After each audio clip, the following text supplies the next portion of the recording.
Subscribe कीजिए हमारे channel Sonipat 24 को। सबसे पहले लेटेस्ट खबरें देखने के लिए बेल आइकन को दबाइए। हरियाणा के पूर्व मुख्यमंत्री भूपेंद्र सिंह हुड्डा ने कहा कि किसान है तो हिंदुस्तान है। किसान के हकों पर हमला देश किसी भी कीमत में बर्दाश्त नहीं करेगा। अगर कोई भी कानून किसान से एमएसपी का अधिकार छीनेगा तो कांग्रेस सड़क से लेकर सदन तक उसका विरोध करेगी। हुड्डा सोमवार को 3 नए कृषि कानूनों के खिलाफ सोनीपत में कांग्रेस की तरफ से आयोजित धरना स्थल पर बोल रहे थे। इस मौके पर उन्होंने कहा कि 3 किसान विरोधी कानून एमएसपी और मंडी व्यवस्था पर सीधा हमला है। सरकार ने मंडी के बाहर खरीद को प्रोत्साहन देने के लिए कानून तो बना दिया, लेकिन उसमें कहीं भी एमएसपी पर खरीद का प्रावधान नहीं जोड़ा।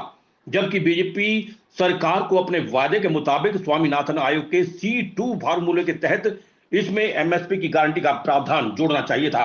हुड्डा ने कहा कि अगर सरकार सरकारी खरीद को बनाए रखने का दावा कर रही है तो उसने इस साल सरकारी एजेंसी एफसीआई की खरीद का बजट क्यों कम किया। वो ये आश्वासन क्यों नहीं दे रही कि भविष्य में ये बजट और कम नहीं किया जाएगा। क्या इसका असर धीरे धीरे पीडीएस सिस्टम पर नहीं पड़ेगा? यदि सरकार धीरे धीरे सरकारी खरीद से हाथ खींच लेगी तो गरीब का राशन भी बंद हो जाएगा। इस मौके पर पत्रकारों के सवालों का जवाब देते हुए भूपेंद्र सिंह हुड्डा ने कहा कि बीजेपी कांग्रेस के मैनिफेस्टो और उनकी कमेटी की सिफारिशों के बारे में झूठ फैला रही है, जबकि सच ये है कि स्वामीनाथन आयोग की सिफारिशों को लागू करने के लिए यूपीए सरकार में कई कदम उठाए गए। यूपीए कार्यकाल के दौरान भूपेंद्र सिंह हुड्डा के नेतृत्व में बनी कमेटी ने किसानों को सशक्त बनाने की कई सिफारिशें की थी, जबकि बीजेपी सरकार ने नए कानून के जरिए किसानों को पूंजीपतियों के हवाले करने का मॉडल लागू किया है। उनकी कमेटी ने मंडी व्यवस्था को मजबूत करने की सिफारिश की थी। इस दौरान हरियाणा में ब्लॉक और जिला ही नहीं, ग्रामीण स्तर तक मंडियों का विस्तार किया गया। पुरानी मंडियों को शहर से बाहर निकालकर शहर से बाहर बड़ी मंडियां बनाई गई। इसके विपरीत मौजूदा सरकार मंडियों को ही कमजोर करने की तरफ बढ़ रही है। सोनीपत 24 के लिए रमेश कुमार की रिपोर्ट। ये अध्यादेश जो आए हैं वो किसानों के हित के नहीं, ना पार्टियों के ना मजदूर के।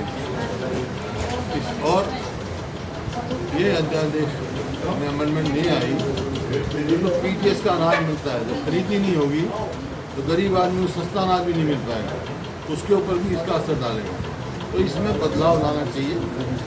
और जैसे मैंने कहा, अगर आज चौथा बिल लेके आ जाइए सरकार, इसमें प्रावधान कर दें कि मंडी से बाहर जो भी खरीदा जाएगा वो एमएसपी से कम कोई नहीं खरीद पाएगा। जो एमएसपी से कम खरीदेगा उसको सजा होगी, कानूनी तौर पे उसका सजा। कल लगातार किसान सड़कों पर थे हुड्डा साहब, अब किसान अपनी बात उठा रहे, सबको अपनी अपनी बात उठाने का अधिकार है। और मैं समझता हूँ सरकार तक अपनी बात भी पहुँचनी चाहिए और ये जो है अमेंडमेंट भी लेके आ रहे हैं।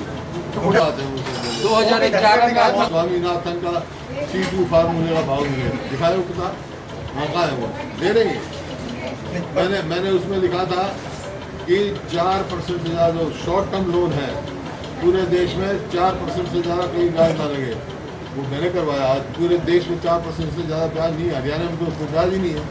तो कौन सी बात कह रहे हैं, कौन सी बात कह। आज सरकार ने कल के अखबार में मेरी फसल मेरा ब्यौरा ये निकाली है, तारीख पर आई है। तो फ्री है मूवमेंट, मेरी फसल मेरी ब्यौरा का। भाई रेवेन्यू मिनिस्टर, रेवेन्यू डिपार्टमेंट रहा, गिरदावरी होती है, सारी होती है। ये विरोधाभास में है जो केंद्र का ऑर्डिनेंस हुआ या बिल बन गया उसके विरोधाभास है। मेरी फसल मेरा भाव, मेरी फसल मेरा ब्यौरा, उसका क्या मायने है भाई? इसका क्या मायने है? इसका मैंने वहाँ से बाहर नहीं ले जा सकता, वो और कहीं नहीं बेच सकता, यही बेचना पड़ेगा। हुड्डा साहब किसान काम किसान यूनियन करेगी, हम अपना काम हम करेंगे। हमारा किसानों के साथ सदा समर्थन है। हुड्डा साहब कांग्रेस की अपनी पार्टी, कांग्रेस की अपनी नीतियाँ हैं।